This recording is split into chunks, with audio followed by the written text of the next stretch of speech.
Hai, kali ini kelompok 30 bakal ngajak kalian untuk mengunjungi beberapa tempat wisata yang ada di Sukasari. Yang pertama, ada Museum Pendidikan Nasional Universitas Pendidikan Indonesia. Nah, warga UPI pastinya udah nggak asing nih ya sama museum satu ini. Yuk kita masuk ke dalam. Sebelum masuk, pastinya kita harus cuci tangan dulu nih teman-teman. Oh iya, museum ini buka setiap hari Senin sampai dengan hari Jumat, dimulai dari pukul 10 hingga pukul 15.00 WIB. Nah, sebelum masuk di sini juga, nantinya kita bakal dikasih gelang tiket nih. Kita cukup membayar sebesar Rp5.000 untuk mahasiswi UPI dan Rp10.000 untuk masyarakat umum. Museum Pendidikan Nasional ini merupakan salah satu tempat yang dapat dikategorikan sebagai wisata edukasi sekaligus wisata budaya yang ada di Sukasari. Museum yang terletak di Jalan Dr. Setiabudi nomor 229 Isola Sukasari ini mempunyai fungsi khusus nih, yaitu untuk memberikan informasi mengenai sejarah dan juga perkembangan pendidikan di Indonesia. Di museum ini, para pengunjung dapat menyaksikan berbagai peninggalan para pejuang Bandung Utara dan juga menyaksikan peninggalan-peninggalan masa lalu yang berkaitan dengan pendidikan. Nah, istimewanya, museum ini tidak hanya menyajikan hal-hal yang berkaitan dengan masa lampau. Justru, museum ini juga menyajikan situasi pendidikan di masa depan. Museum Pendidikan Nasional ini dapat menjadi bukti sejarah masa lalu dan sejarah masa yang akan datang, guna menunjang pembangunan sumber daya manusia Indonesia untuk menjadi lebih baik lagi. Sehingga visi dari museum ini didedikasikan sebagai lembaga nirlaba yang leading dan outstanding dalam upaya konservasi, edukasi, dan juga riset mengenai perkembangan pendidikan di Indonesia, serta pusat rekreasi pendidikan. Museum ini dilengkapi dengan area pendukung yang bersifat rekreatif.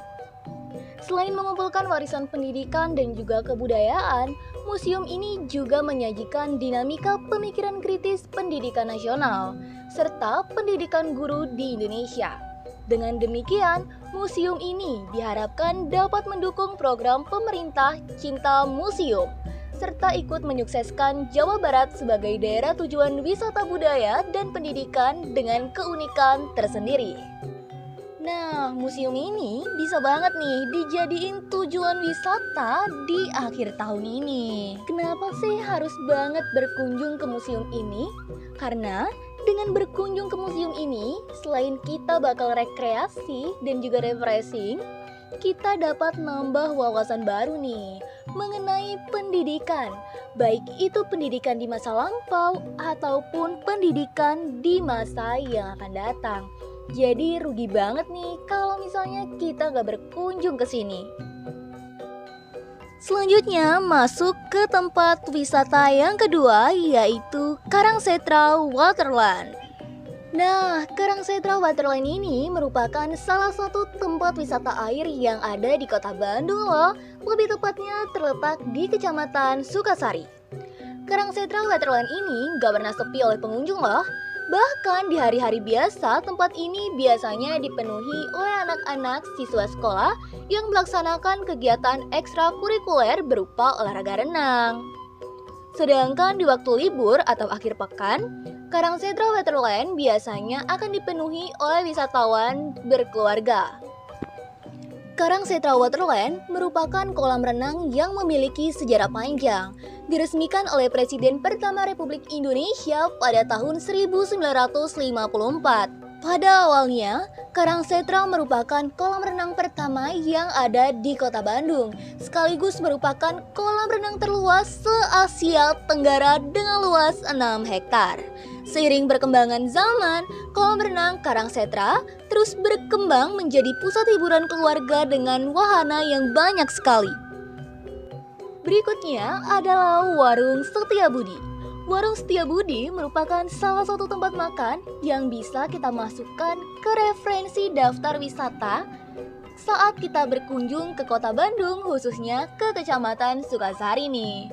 Tempat makan ini menyajikan berbagai jenis surabi dengan berbagai macam rasa yang pastinya sangat menarik.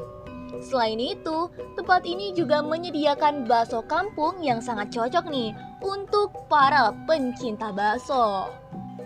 Nah, di warung Setiabudi ini selain tempatnya yang nyaman, juga memiliki makanan yang disajikan dalam porsi yang cukup mengenyangkan, enak dirasakan, dan pastinya harga yang terjangkau. Nah, hati udah senang, perut udah kenyang, jangan lupa ibadah ya. Karena tempat tujuan kita selanjutnya adalah Masjid Darut Tauhid. Nah, sebelum masuk, pastinya jangan lupa kita harus cuci tangan terlebih dahulu, cek suhu badan, dan melepas alas kaki. Nah, setelah itu kita boleh wudhu di tempat yang disediakan, kemudian sholat.